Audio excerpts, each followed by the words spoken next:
in the 1958 movie Anti-Mame starring Rosalind Russell. The flamboyant, vibrant socialite Mame Dennis, always armed with a colorful dress and an acerbic quip, refuses to let life pass her by. The movie follows her through life's ups and downs, the Great Depression, loss of loved ones, loss of fortune, and many, many things, including the unexpected responsibility of raising her young nephew, Patrick. In an iconic scene, Mame encourages her frumpy, sheltered assistant, Agnes Gooch, to step away from her typewriter and live. Life's a banquet, she declares, and most poor suckers are starving to death. Live. This is a scene from me living last year at our Thanksgiving table of 2013. Family and friends gathered around. You may even recognize a few familiar faces. But life wasn't always like this for me. Once upon a time, I lived a very miserable life. I was that poor, starving sucker at the banquet table. I'm Joel Barrett, and I lived the first 36 years of my life in complete fear. There I was, a conservative Baptist pastor, married to my college girlfriend, raising 3 kids in the Midwest, and wondering what I was going to do about being gay, which was something I had known all of my life, but I'd never been able to do anything about. But it certainly wasn't for lack of trying. I had spent my entire life trying to be straight. I was in church Sunday morning, Sunday night, Wednesday night. I spent time at the altar praying, begging God to take it away, help me, make this go away. It all culminated with me spending nearly 3 years in ex-gay therapy through Exodus International. As a poster child for the program, I felt like I was doing everything I could. I was 110%. I gave it all. I tried everything. And if you haven't figured it out yet, it didn't work.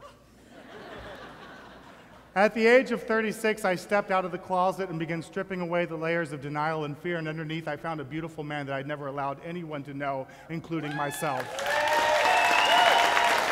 But let me tell you, it was not easy.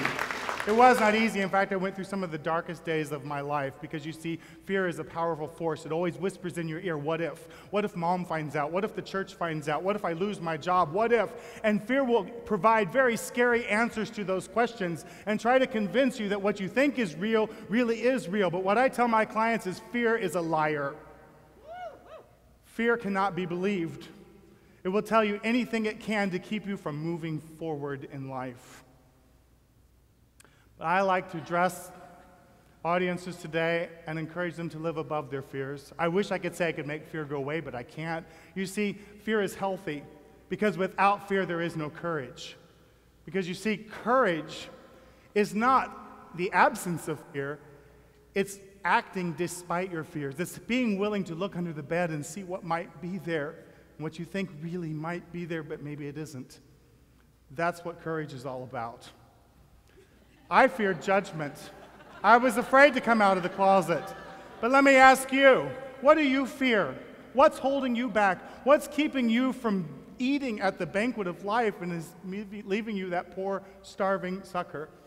Let me introduce you to Joel Barrett today. In 2013, I married my husband, David Seymour, and in February, we will celebrate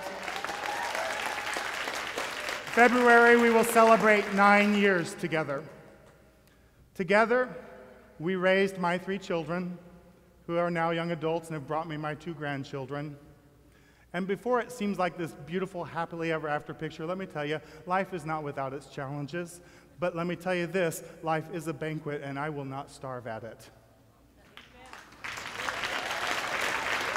I'm going to close with one last story. I remember the day that my ex-gay counselor responded to me in an email and regretfully told me that he could not connect me with even one man like myself who could assure me that if I would just hang in there, life would be so much better if I would just stick with it. I wadded up that email that day, and I threw it aside. I stood up and said out loud to myself, then I'm done. I have a life to live. And today, with no regrets and no retreat, I live.